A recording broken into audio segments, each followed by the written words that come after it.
જય શ્રી કૃષ્ણ બાળકો, કેમ છો બધા? આજે આપણે ધોરણ 8માં ચેપ્ટર બીજું એકચલ સુરેખ સમીકરણ જોઈએ. પહેલાં તો એકચલ સુરેખ સમીકરણ છે શું તે જોઈએ. એકચલ સુરેખ સમીકરણ એટલે જે સમીકરણમાં ફક્ત એક જ ચલ આવેલો હોય અને ચલની ઘાત પણ એક જ હોય તેને એકચલ સુરેખ સમીકરણ કહે છે. એક્ઝામ્પલ તરીકે આપણે જોઈએ 2x + 5 = 10. આમાં જે x છે એ ચલ છે અને ચલની ઘાત પણ કેટલી છે? 1 છે. તો તેને એકચલ સુરેખ સમીકરણ કહેવાય. એકચલ સુરેખ સમીકરણ તે અપૂર્ણાંકમાંય હોઈ શકે, જેમ કે 2x + 2x/3 + 1 = 7x/15 + 3. આમાં પણ ચલ કેટલા છે? એક જ છે, x જ છે. x ભલે ને 2 આપેલા હોય પણ આમ તો કહેવાય x એક જ.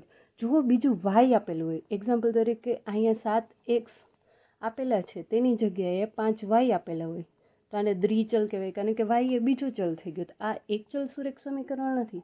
આમાં જે ચલ તો સમાન છે, ચલ સમાન હોય તો તેને એકચલ સુરેખ સમીકરણ કહે છે. તો એકચલ સુરેખ સમીકરણ સમજાઈ ગયું. તો હવે જોઈએ સ્વાધ્યાય 2.1માં પહેલાં તો તમારે એ વસ્તુ શીખવી જોશે. પ્લસ હોય બરાબરની ઓલી બાજુ જાય તો માઇનસ થાય, માઇનસ હોય તો પ્લસ થાય, ગુણાકાર હોય તો ભાગાકાર અને ભાગાકાર હોય તો ગુણાકાર. જો બરાબરની સાઈડ બદલાવતા તેની નિશાની પણ બદલે છે. પ્લસ હોય તો માઇનસ કરવાનું, માઇનસ હોય તો પ્લસ કરવાનું, ગુણાકાર હોય તો ભાગાકાર અને ભાગાકાર હોય તો ગુણાકાર. ચાલો હવે જોઈએ સ્વાધ્યાય 2.1માં પહેલો દાખલો, જેમાં આપેલું છે 3x = 2x + 18. હવે તો પહેલાં જે હંમેશા મોટું હોય અને પ્લસ હોય તો નાનાને મોટા તરફ લઈ જવાનું. અહીંયા મોટું કોણ છે?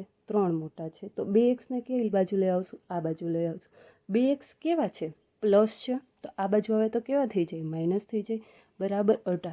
પ્લસ માઇનસ માઇનસ, સમાન હોય તો સરવાળો, અલગ હોય તો બાદબાકી. એવી જ રીતે પ્લસ માઇનસ માઇનસ, 3માંથી 2 જાય તો x આપણે લખીએ કે ન લખીએ કંઈ ફેર પડે નહીં. તો અહીંયા શું આવશે? x = 18. હવે બીજો દાખલો 5t - 3 = 3t - 5. આમાં મોટું કોણ છે? 5. તો 3t ને કઈ બાજુ લઈ આવશું? આ બાજુ લઈ આવશું. કેવા છે? પ્લસ છે. આ બાજુ આવશે તો કેવા થઈ જશે? માઇનસ. તો 5t તો ત્યાં જ હતા, તો 5t એમનો પ્લસ હતા તો માઇનસ થઈ ગયા. આ -3 ઓલી બાજુ જશે તો કેવા થઈ જશે? પ્લસ થઈ જશે. પ્લસ માઇનસ માઇનસ, 5માંથી 3 જાય તો 2. મોટા પદની નિશાની 5 કેવા છે? પ્લસ. તો અહીં કેવા આવશે? પ્લસ. માઇનસ પ્લસ માઇનસ, 5માંથી 3 જઈએ તો 2. મોટા પદની નિશાની એટલે -2.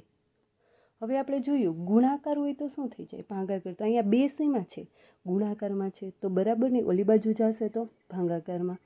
2 2 માઇનસ 2 2 કેવા થઈ જાય? કેન્સલ થઈ જાય. તો વધે શું? કાંઈ ન હોય તો કેટલા હોય? 1. તો t બરાબર શું આવશે? -1.